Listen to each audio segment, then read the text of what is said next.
नागवंश में कई तरह के नाग नागिन रहते थे। नागिन बच्चे को लेकर आई और उसने बच्चे को बड़े बड़े पत्ते बिखेर कर उस पर रख दिया। बच्चा अब ठीक महसूस कर रहा था, इसलिए वह शांत हो गया। बच्चे को देखकर काल सर्प नाम का एक नाग आया और उसने नागिन से कहा, अच्छा हुआ, आज बड़े दिनों के बाद इंसान को खाने का मौका मिला है और इस बच्चे की त्वचा तो बहुत कोमल लग रही है, इसे खाने में मजा आ जाएगा। काल सर्प की यह बात सुनकर नागिन गुस्से से फुदकारी। उसने कहा, इस बच्चे को खाने की सोचना भी मत, मैं इसे यहां सुरक्षित रखने के लिए लेकर आई हूं। जब इसके परिवार से कोई आएगा तब मैं इसे लौटा दूंगी, लेकिन तब तक ये मेरा बच्चा बनकर यहां रहेगा। काल सर्प ने कहा, एक नागिन इंसान के बच्चे को अपना बेटा बनाएगी? इंसान हमारे शत्रु होते हैं, भूल गई कैसे वो हमारे नागों को अपने खेतों में कुचल देते हैं। मैं कुछ भूली नहीं हूं, लेकिन उन इंसानों का बदला हम इस कोमल बच्चे से नहीं लेंगे बस, नागिन ने कहा। काल सर्प गुस्से से चला गया, लेकिन नागिन जानती थी कि वह बच्चे को डंसने वापस आएगा, इसलिए नागिन ने बाकी सभी नागों को बच्चे की रक्षा करने को कहा। उधर नंदा होश में आ गई और उसने देखा कि उसका बच्चा आसपास कहीं नहीं है। वह जोर जोर से रोने लगी। उसके जीने का आखिरी सहारा, उसका बच्चा, भी अब उससे दूर हो गया था। उसके पैर से खून निकल रहा था और उसके कपड़े मिट्टी से मैले हो गए थे, लेकिन उसे इस बात की परवाह नहीं थी। वो बच्चे को ढूंढने लगी और ढूंढते ढूंढते गांव में आई। उसकी हालत देखकर सब समझ गए कि इसके साथ जरूर फिर कोई अनहोनी हुई है। नंदा की कुछ पड़ोसनें उसके पास आईं और उसे पूछने लगीं कि क्या हुआ है। नंदा ने रोते हुए बताया कि क्या हुआ है। यह सुनकर कुछ गांव वाले पूरे गांव में फैलकर बच्चे को ढूंढने लगे। 4 लोग नदी के पास गए और वहां बच्चे को ढूंढने लगे, लेकिन उन्हें बच्चा कहीं नहीं मिला। तभी एक गांव वाले ने नदी के किनारे से होते हुए दूर तक जाने वाले नागिन के शरीर के निशान को देखा। उसे अंदेशा हुआ कि कहीं बच्चे को नागिन तो नहीं उठा ले गई, लेकिन उसके पास कोई ठोस सबूत नहीं था, इसलिए वो चुप रहा। उधर नंदा का रो रो कर बुरा हाल हो गया था। बच्चे को ढूंढने गए हुए गांव वाले खाली हाथ वापस लौट आए। वह अपनी किस्मत को कोसने लगी। उसके दुख का अंत नहीं हो रहा था और वो फूट फूट कर रोए जा रही थी। उसका दुख देखकर गांव वालों का भी दिल दहल गया। उसकी सहेलियां उसे घर ले गईं। अब नंदा अपने घर में बिल्कुल अकेली हो गई थी। पति के जाने के बाद आने वाले बच्चे की उम्मीद में वो दिन काट रही थी, लेकिन अब तो वो भी उसके साथ नहीं था। नंदा अब अक्सर घर में बैठी रहती थी।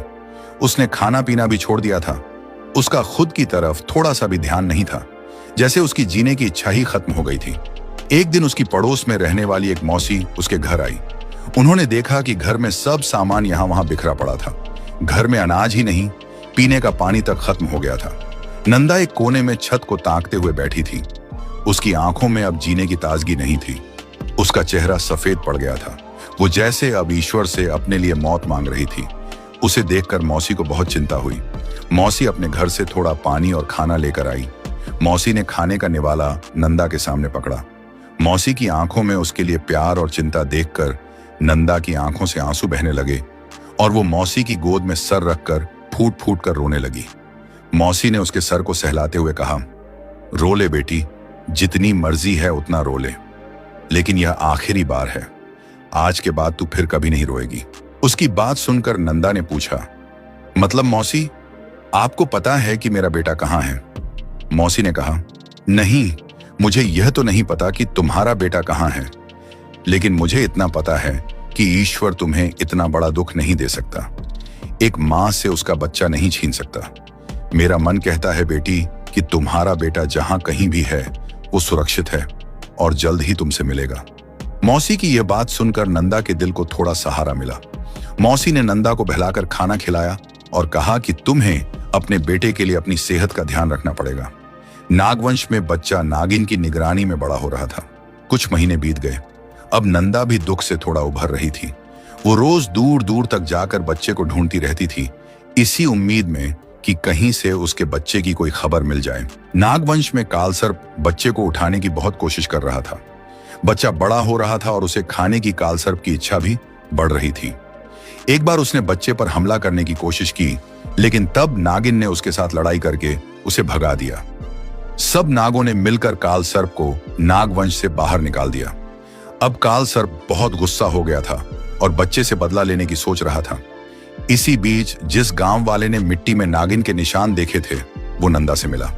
नंदा का दुख देखकर उसने कहा कि बहन, महीने बीत गए हैं, लेकिन एक बात जो मेरे मन में चुभ रही है वो अब मुझे तुम्हें बतानी है। इतने महीनों तक मैं दूसरे गांव काम से गया था, लेकिन जब तुम्हारा बच्चा खोया था तब उसे ढूंढने में नदी पर आया था। अपने बच्चे के बारे में कोई जानकारी मिलने के आसार लगते ही नंदा की आंखें चमक उठी। गांव वाले ने नंदा को बताया कि उस दिन मैंने नदी के पास नागिन के शरीर के निशान देखे थे जो दूर जंगल में जा रहे थे। कहीं उसने ही तुम्हारे बच्चे को। इससे पहले कि गांव वाला आगे कुछ कहे, नंदा की आंखों से आंसू बहने लगे। ये देखकर सब वहां आ गए। रो मत बेटी, हम जाकर जंगल में ढूंढते हैं। अब हमें इतना तो पता है कि तुम्हारा बच्चा जंगल में हो सकता है। ये सुनकर सब जंगल की ओर जाने लगे। जंगल में जाने के बाद उन्हें पता चला कि नागवंश की गुफा कहाँ है। नंदा और कुछ गांव वाले गुफा के अंदर गए। नंदा ने देखा कि वहां बहुत सारे नाग हैं। कुछ नाग जमीन पर रेंग रहे थे तो कुछ पेड़ों की बेलों पर लटक रहे थे। उन सब नागों के बीच मेरे प्यारे छोटे बच्चे का क्या हाल हुआ होगा, ये सोचकर नंदा का दिल पसीज रहा था। उन नागों से बचते हुए नंदा आगे जाने लगी। उसने देखा कि अंदर बड़े बड़े पत्तों को चादर बिछाई हुई है और उस पर बैठकर नंदा का बच्चा नागिन के साथ खेल रहा है। नागिन बड़े प्यार से बच्चे के साथ खेल रही थी। अपने बच्चे को सही सलामत देखकर नंदा की आंखों से अब खुशी के आंसू बहने लगे। वो नागिन के पास गई और उसने कहा, हे नाग देवी, तुम्हारा बहुत बहुत धन्यवाद। आज तुम्हारी वजह से ही मेरा बेटा सही सलामत है। नंदा की बात सुनकर नागिन समझ गई कि यह बच्चा नंदा का है। नंदा ने कहा, यहां आते समय मेरे मन में बहुत बुरे बुरे विचार आ रहे थे, लेकिन तुम तो मेरे बच्चे के साथ ऐसे खेल रही थी जैसे उसकी सगी मां हो। नंदा की बात सुनकर नागिन ने कहा, सही कह रही हो तुम, मैंने इसे अपने बच्चे की तरह ही पाला है। उस दिन ये कड़ी धूप में नदी के किनारे पर चिल्ला चिल्ला कर रो रहा था। तब इसके आसपास कोई नहीं था। मुझसे इसकी हालत देखी नहीं गई और मेरी ममता ने जवाब दे दिया। मुझे इसे सुरक्षित रखना था, इसलिए मैं इसे यहां ले आई। लेकिन तुम अपने बच्चे को ऐसे कैसे छोड़ सकती हो? तुम्हें उसकी थोड़ी भी चिंता नहीं है? नागिन के ये सवाल पूछने पर नंदा ने रोते हुए अपनी पूरी कहानी नागिन को बताई। मेरा बच्चा ही मेरे जीने का सहारा है, और नागिन से कहा कि मुझे मेरा बेटा लौटा दो। नागिन को बच्चे से बहुत लगाव हो गया था, लेकिन नंदा को उसकी बहुत जरूरत है। ये जानकर नागिन ने बच्चे को नंदा के हवाले किया। नंदा ने प्यार से अपने बेटे को गोद में उठा लिया और उसे प्यार से चूमने लगी। नागिन की उदारता देखकर गांव वालों ने उससे वादा किया कि आज के बाद वो कभी भी किसी नाग को नहीं मारेंगे। नंदा अपने बेटे को लेकर घर आती है। अब नंदा के जीवन में उसके बेटे के रूप में खुशियां लौट आई थीं। नंदा अपने बेटे को हर वो मुमकिन खुशी देने की कोशिश करती थी जो वो दे सके। नंदा गांव के ही साहूकार के पास काम करती थी और पैसे कमाती थी। नंदा का बच्चा दीपू बड़ा हो रहा था। धीरे धीरे साल बीत गए और अब दीपू 20 साल का हो गया। नागिन अब बूढ़ी हो गई थी और थक गई थी। काल सर्प अभी भी दीपू से बदला लेने की फिराक में था। इतने सालों के बाद भी नागिन ने उसका किया हुआ अपमान वो भुला नहीं पाया था। वो गांव के आसपास ही रहकर दीपू पर नजर रखने की कोशिश करता था। नागिन अब समझ गई थी कि वो ज्यादा समय गुफा के बाहर नहीं रह सकती। उसे बस एक आखिरी बार दीपू को आंखें भरकर देखना था। नागिन धीरे धीरे रेंगते हुए गांव के पास आने लगी। दीपू भी एक खेत में काम करने जा रहा था। तभी अचानक काल सर्प ने उस पर हमला कर दिया। वो दीपू को डसने ही वाला था कि तभी नागिन बीच में आ गई। काल सर्प ने कहा, दूर हो जाओ नागिन, सालों पहले भी तुमने इसके लिए मुझे नागवंश से दूर करके मेरा अपमान किया था। मैं नहीं चाहता कि एक इंसान के लिए नागों में दुश्मनी हो जाए। नागिन ने कहा, और मैंने भी तुम्हें कहा था कि इस बच्चे से दूर रहो। नहीं, आज इसे मुझसे कोई नहीं बचा सकता। काल सर्प ने ऐसा कहा ही था कि नागिन उस पर झपट पड़ी। उन दोनों की लड़ाई देखकर दीपू ने गांव वालों को बुलाया। गांव वाले एक बड़ा जाल लेकर आए। नागिन अब बूढ़ी हो गई थी, इसलिए काल सर्प से ज्यादा देर लड़ नहीं सकती थी। गांव वालों ने काल सर्प पर जाल फेंककर उसे बांध दिया।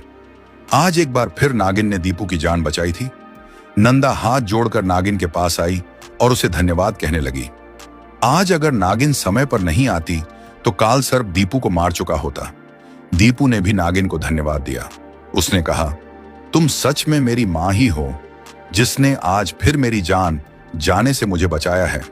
दीपू ने गांव वालों से कहा, हमने नागिन मां को वचन दिया है कि हम किसी भी नाग की हत्या नहीं करेंगे, इसलिए हम इस काल सर्प को कहीं दूर छोड़कर आते हैं, जहां से ये कभी वापस ना आ पाए।